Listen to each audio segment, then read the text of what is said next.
अच्छा, आज का लेक्चर जो है वो न्यूरल नेटवर्क के बारे में है।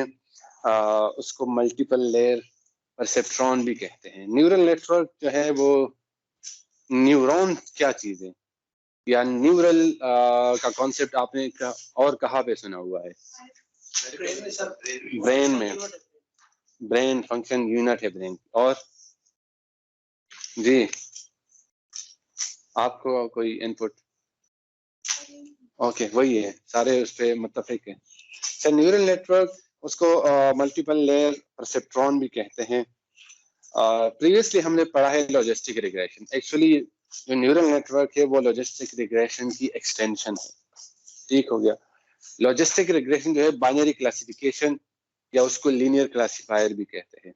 ठीक हो गया। इसको हम मल्टीपल क्लासेस में जब एक्सटेंड करते हैं तो उसको हम एक्सटेंड कर सकते हैं, जिसमें किसी किस्म की बाउंड्री हम यूज कर सकते हैं। इस तरह पहले हमने एग्जांपल किए थे, मैंने आपके लिए डिसीजन बाउंड्री के 2 एग्जांपल किए थे, जिसमें सर्कली डिस्ट्रीब्यूटेड 2 क्लासेस थे। इन जो लीनियर क्लासिफायर था वो हमने किए थे। तो इसको हम जो है किसी भी किस्म की बाउंड्री के लिए हम इसको एक्सटेंड कर सकते हैं, और जब हम एक्सटेंड करते हैं इसको तो हम यूज करते हैं न्यूरल नेटवर्क, जो कि एक्सटेंडेड फॉर्म है लॉजिस्टिक रिग्रेशन की। जिस तरह आपने पेपर में सुना होगा या आपने जनरली सुना होगा कि यार न्यूरल नेटवर्क मैंने यूज करना है, अपने उसमें मैंने न्यूरल नेटवर्क समझना है, तो ये वो एक्चुअली लॉजिस्टिक रिग्रेशन की एक्सटेंडेड फॉर्म है। और लॉजिस्टिक रिग्रेशन हमने काफी पढ़ा है डिटेल्स। लॉजिस्टिक रिग्रेशन क्या है इसको थोड़ा सा देखते हैं। Logistic regression actually linear boundary देता है आपको, जो कि क्लासिफाई करता है डिफरेंट, फॉर एग्जांपल 2 क्लासेस को, रेड एंड ब्लू को, जिसमें एक खास बाउंड्री अगर गिवन हो, थ्रेशोल्ड लेवल गिवन हो, इस केस में 0.5 है, तो वो उस एच ऑफ एक्स को आप कंसिडर करते हैं 1, y इज इक्वल टू 1 या क्लास इज इक्वल टू 1। अब जो 1 है वो आपने डिफाइन करना है कि 1 क्या चीज है। इस क्लास में हम ये कंसिडर कर लेते हैं कि जो हमारे पास 1 है वो एक डॉट का रेड होना है, एंड अगर 0 हो तो उसको अदरवाइज कहेंगे, जो कि यहाँ पे ब्लू है। और देन हमारे पास सिग्मॉइड फंक्शन है जिसका आप फेमिलियर है काफी, वो यूज होता है उसमें, जो कि आपको एक वैल्यू देता है जो कि 0 एंड 1 के दरमियान होती है। क्यों? क्योंकि हमें एक प्रोबेबिलिटी मॉडल चाहिए जिसमें हमें वो रिजल्ट दे सके बिटवीन 0 एंड 1। आपके पास जो प्रोबेबिलिटी होती है किसी भी चीज की, वो 0 और 1 के दरमियान होती है।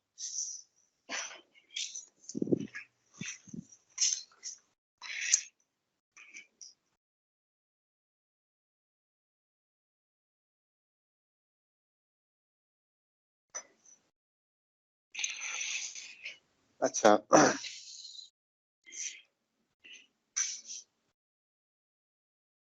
अच्छा, लॉजिस्टिक रिग्रेशन जो है वो लीनियर कॉम्बिनेशन ऑफ इनपुट्स है। अगर आप ऊपर वाले इक्वेशन को देखें तो ये हमने काफी पढ़ा हुआ है, जो कि जनरलाइज फॉर्म है एक लीनियर इक्वेशन की।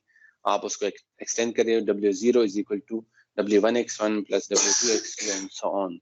उसको जब आप सम, ये एक जनरल फॉर्म 1 है, and then general form vector के फॉर्म में दूसरा है। हमने दोनों मेथड देखे थे। देन जो non linear transform of S है, जिसको हम सिग्मॉइड फंक्शन कहते हैं, उसको इस फॉर्म में हम रिप्रेजेंट करते हैं। इधर पहले हमारे पास एक्सपोनेंशियल के उसके अंदर एफ ऑफ एक्स था, जिसको हम एस कहेंगे। और ये एफ ऑफ एस वाला कॉन्सेप्ट आपने ऑर्डिनरी डिफरेंशियल इक्वेशन जो आपका सब्जेक्ट था उसमें भी आपसे पढ़ा था। अगर किसी को याद, खासकर जो इंजीनियरिंग स्टूडेंट है, उन्होंने ओडी में ये चीजें पढ़ी थी, लेकिन उस वक्त अंदाजा नहीं होता कि ये क्या चीज। अच्छा, इस चीज को जो हमारे पास लीनियर इक्वेशन है, उसको हम ग्राफिकली इस तरह रिप्रेजेंट करते हैं। फॉर एग्जांपल, ये हमारे पास, अगर आपके पास एक फंक्शन है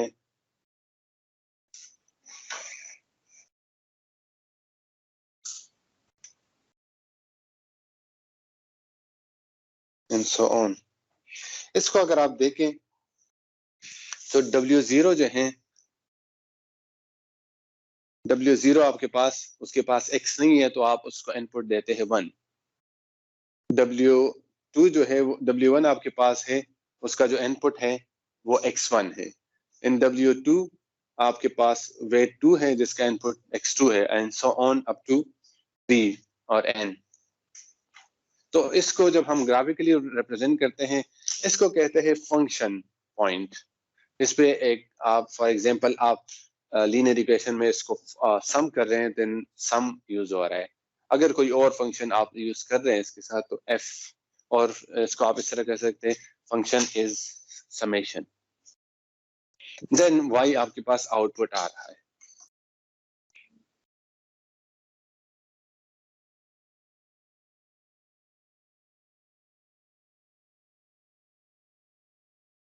अच्छा, इस लॉजिस्टिक रिग्रेशन को हम एक और नाम भी देते हैं परसेप्ट्रॉन।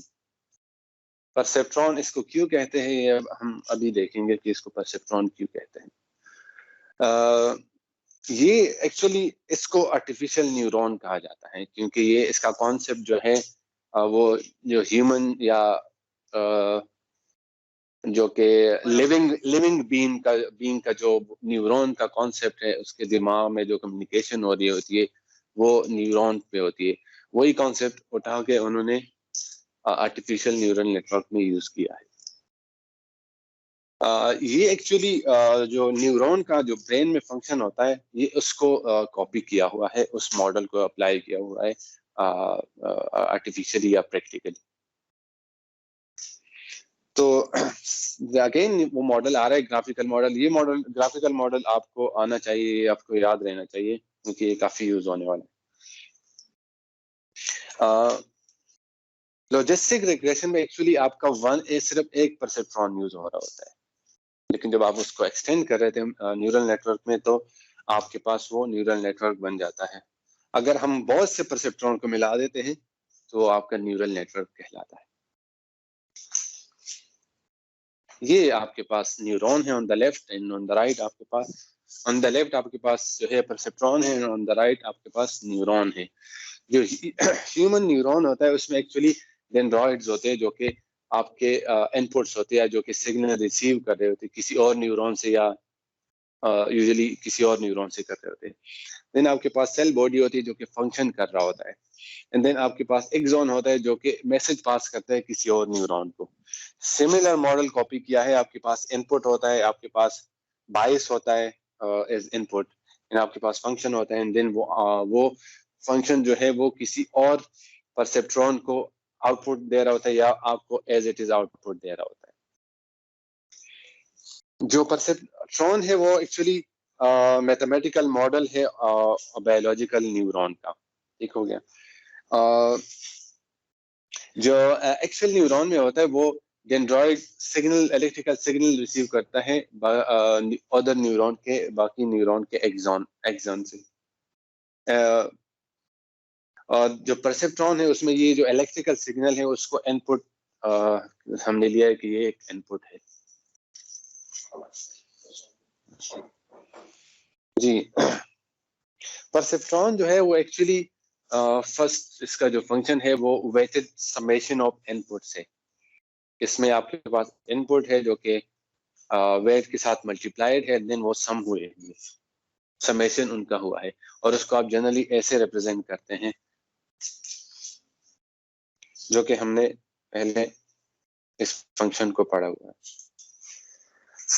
सेकंड फंक्शन जो इसका है वो नॉन लीनियर इनपुट है, आइदर 0 और 1, जिसको हमने बाद में सॉफ्ट फॉर्म में सिग्मॉइड के फॉर्म में उसको लिखा था।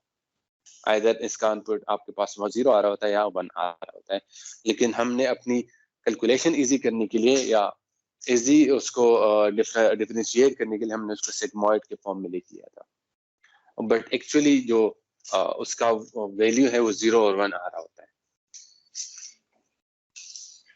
तो अगर हम इसको कहें कि अगर आपके पास जो ये समेशन है जो कि आपको बाउंड्री दे रहा होता है, अगर उससे वो 0 से ग्रेटर हो तो आपका के पास जो इनपुट आउटपुट होगा वो 1 के बराबर होगा, अदरवाइज ये 0 के बराबर होगा। ओके जी, कोई क्वेश्चन?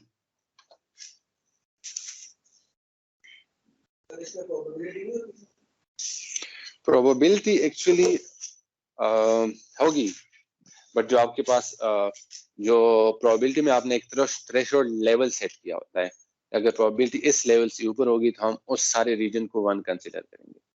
बट ये हार्ड लिमिट इसको कहते हैं कि अगर आपके पास 0 आता है और 1 आता है, लेकिन एक्चुअली में इस तरह आता नहीं है, वो आपके पास एक रीजन में आउटपुट आता है, तो वो रीजन आप उसको कंसिडर करते हैं, ये शायद रीजन 0 है और ये रीजन 1। जो थ्रेशोल्ड लेवल है जिधर जो आपके पास वेटेड समेशन ऑफ इनपुट्स है उस ग्रेटर देन 0 हो, ये एक्चुअली आपको एक वैल्यू देगा, जिस तरह हमने जी उसकी वैल्यू आपके पास पॉइंट में होगी। जिस तरह मैंने लास्ट जब एग्जांपल लॉजिस्टिक रिग्रेशन के मैं एग्जांपल कर रहा था, तो उसमें आपके पास सर्कल के फॉर्म में उसका जो वैल्यू आ रही थी रेडियस 1 आ रहा था, और लीनियर इक्वेशन में आपके पास 3 आ रहा था, वो उसकी 3 आ रहा था, बट आपने इनिशियल कंडीशन ली थी कि जो आपका फंक्शन है वो ग्रेटर देन 0 एक्चुअली। तो अगर आप इसको ऐसे देखें, F of x greater than 0 का मतलब है कि वो सारे रीजन जिसमें 0 है उससे ज्यादा, इसको अगर सादा अल्फाज में कहें तो ये एक्चुअली आपको वो थ्रेशोल्ड लेवल दे देता है कि ये पॉइंट है जिससे वैल्यू ज्यादा है।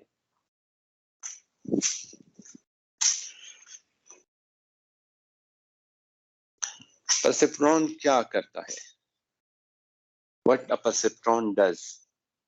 ये आपको एक थ्रेशोल्ड लेवल दे रहा होता है, जिसके सेम जो मैं अभी आपको कह रहा था कि अगर वो आपको एक थ्रेशोल्ड लेवल दे रहा होता है, ये लाइन जो आप इस केस में जो लाइन ड्रा हुई है x1 और x2 के दरमियान, इस तरह लास्ट हमने प्रैक्टिस किया था, मैं आपको बार बार लास्ट एग्जांपल दे रहा हूँ क्योंकि लेटेस्ट हमने किया था, उसमें आप एक लाइन ड्रॉ करते थ्रेशोल्ड लेवल की, अगर इस लाइन से, इस लाइन कहें या थ्रेशोल्ड लेवल कहें, इससे अबाव हो तो आउटपुट 1 आएगा, अगर बिलो एल्स आपके पास आउटपुट 0 आएगा, और इस थ्रेशोल्ड लेवल को आपने कंडीशन किया है कि ये 1 के बराबर है। तो एक्चुअली वो आपको एक डिसीजन बाउंड्री दे रहा होता है, जो उस डिसीजन बाउंड्री पे आप क्लासिफिकेशन कर सकते हैं कि इस डिसीजन बाउंड्री से अबव एक क्लास होगी, बिलो दूसरी क्लास होगी।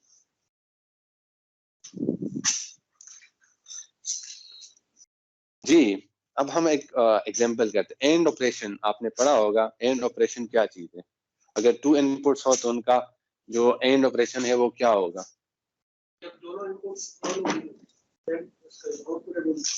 जी, कोई और बंदा इसको डिनाई करना चाहे तो? जी, अगर आप इस फिगर को देखें तो एक ब्लू डॉट है या सर्कल है, और बाकी 3 जो है आपके पास 0 है, तो ये क्या रिफ्लेक्ट करता है? ये आपको बेसिकली वो टेबल बता रहा है जो कि आपने बनाया होता है कि 0 0 is equal to 0, 0 1 is equal to 0 and 1 0 is equal to 0 and 1 1 is equal to 1। तो जब आपके पास ये बहुत 1 1 है तो आपके पास ब्लू आ रहा है,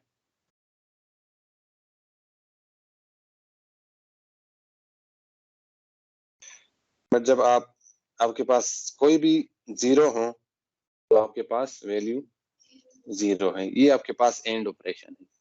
अब एंड ऑपरेशन के लिए हमें थ्रेशोल्ड लेवल चाहिए, परसेप्ट्रॉन के थ्रू हम उसको निकालने की कोशिश करेंगे कि हमें एक बाउंड्री दे जिसपे एंड ऑपरेशन हमें समझ आ जाए कि वो किस तरह होता है।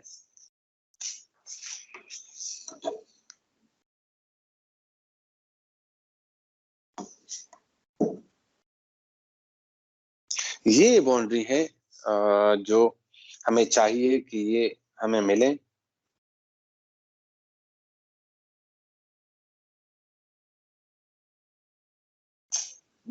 ये आपको नजर आ रही है बाउंड्री? अगर ये बाउंड्री हमें आ जाए तो हमें एंड ऑपरेशन वाला जो एंड गेट है वो मिल जाएगा। ठीक, ये आपके पास एक परसेप्ट्रॉन है जिसमें आपने वेट W1 का वेट 1 रखा हुआ है, W2 का वेट 1 रखा हुआ है, और जो आपके पास 22 है जिसको वेट विदाउट इनपुट और विद इनपुट 1, उसको 22 कहते हैं। अगर आप 22 की वैल्यू आप 1.5 रखे विद माइनस साइन, देन आपके पास ये लाइन आ जाती है। अच्छा, ये जो आपके पास x0 फॉर एग्जांपल, ये आपके पास डिफरेंट इनपुट्स हैं x1 और x2 के। अगर आप देखें तो जो आपके पास थ्रेशोल्ड वैल्यू आ रही है 0.5, तो उस पे आपके पास जो y है या क्लास है वो 1 है, अदरवाइज ये 0 है। ये अगर किसी को इस एग्जांपल की समझ ना आई हो तो वो पूछ सकते हैं। ये आपने क्या किया इसमें, अब अगर मैं आपको एक चीज समझाता हूँ, एक मिनट।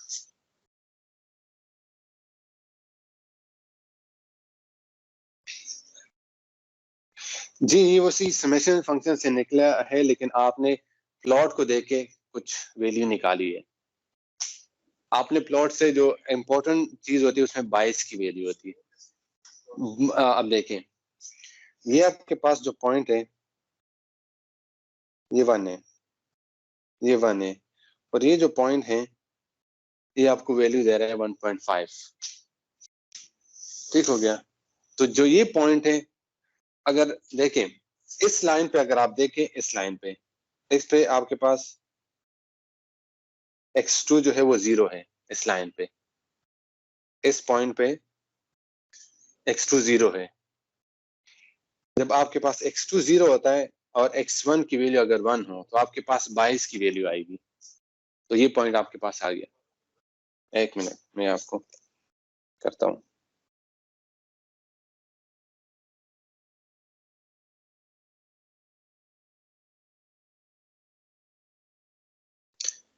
टू 0।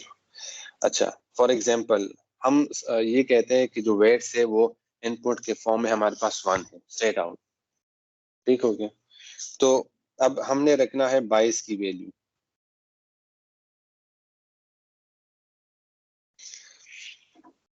अब आप प्लॉट को समझे किस तरह प्लॉटिंग होती है। मुझे एक ये पॉइंट चाहिए और एक इस पे चाहिए। ठीक हो गया। और ये जो डॉट है, मैं ये रेड हटा देता हूँ।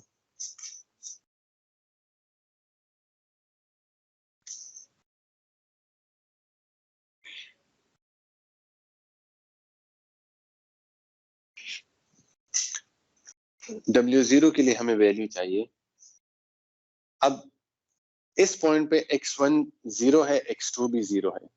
आप जैसे इस लाइन की तरफ आ जाते इस पॉइंट पे जो डॉट है, इसका मतलब है जब x1 हमारे पास 1 हो और इस पॉइंट पे हमारे पास x2 भी 0 है, तो आपके पास एक वैल्यू आनी चाहिए थ्रेशोल्ड की, जो कि इस पॉइंट को टच करे, जो कि 1.5 के बराबर है। तो इससे आप इमेजिन कर ले कि आपका जो वेट है वो 1.5 है। सिमिलरली इस पॉइंट पे आपके पास जो ये पॉइंट है 1.5 है। आप इस पॉइंट पे देखें तो x0 है।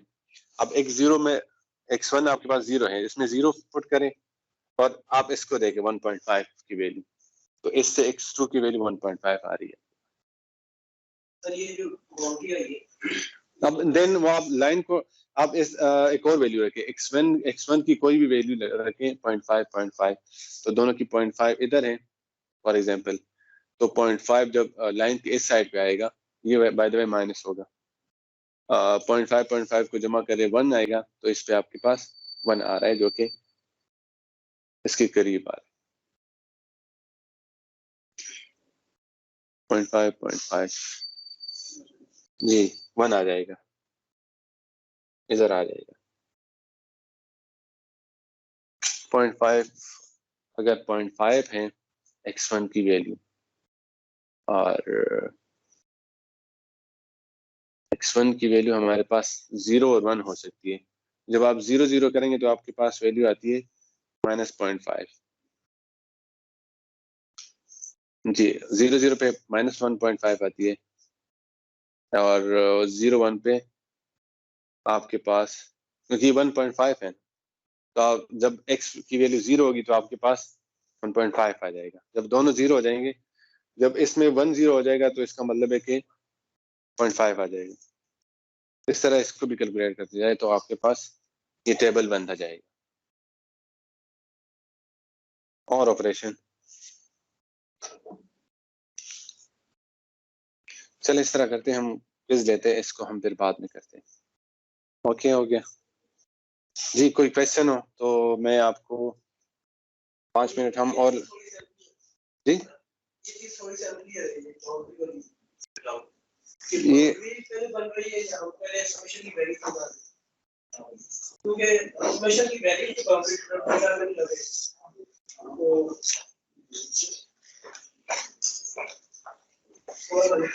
एक मिनट।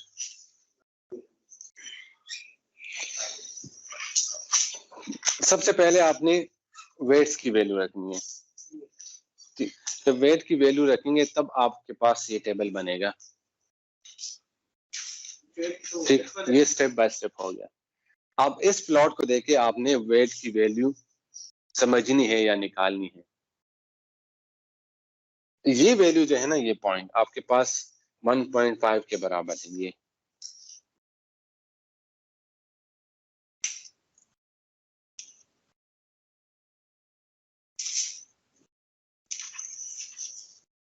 वन पॉइंट फाइव के बराबर है। जब आपके पास x 0 है तो आपके पास सिर्फ 1.5 आना चाहिए, और x1 की वैल्यू तो ऑलरेडी 1 है। तो आप इस इक्वेशन में x1 की वैल्यू डालें 0 और इसको आप 1 करें, बट आपके पास रिजल्ट क्या आना चाहिए? 1.5।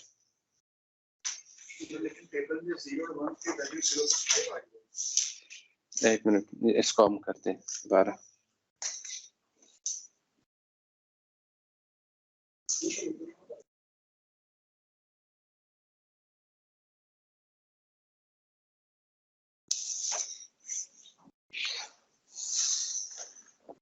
पहले आपने क्या करना है, वेट्स की वैल्यू निकालनी है। टेबल को हम बाद में देखते हैं। जो आपके पास इक्वेशन है वो क्या है?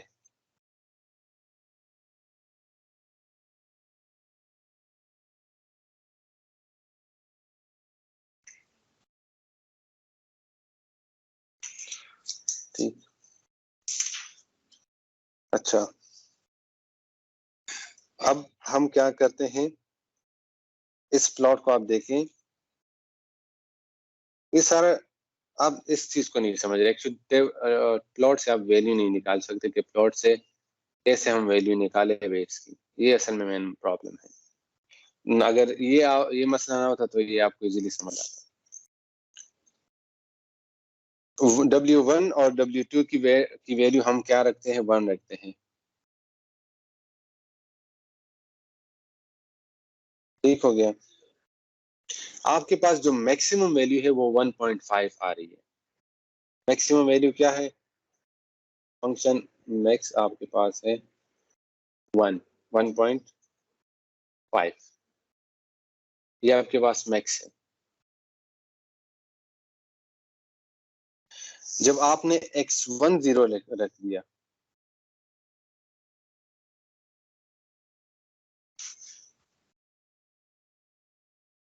जब x1 0 हो गया और x की कोई वैल्यू हम एक मिनट, ये आपके पास क्या आना चाहिए? 1.5 आना चाहिए। ये 1.5 आना चाहिए।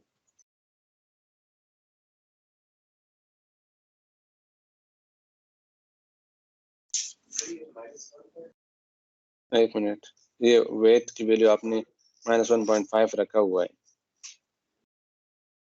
जब x की वैल्यू आपके पास 0 होगी, जब ये दोनों 0 होंगे तो आपके पास ये वैल्यू आ रही है। x में अगर आप 0 0 पुट करें तो आपके पास ये वैल्यू आ रही है। जब आपके पास, तो इसका मतलब है कि वेट की वैल्यू आपके पास क्या है? 1.5 है। जब वेट की वैल्यू 1.5 है और जब आप x की वैल्यू 1 रखेंगे, ये आई गेस -5। जब x1 की वैल्यू आप 1 रखेंगे और x2 की वैल्यू 0 रखेंगे तो आपके पास रिजल्ट क्या आ रहा है? 0.5। और जब आपके पास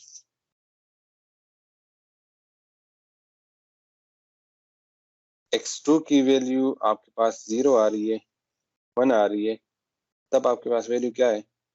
-0.5। और जब आपके पास दोनों 0 है तो आपके पास ये वैल्यू आ रही है।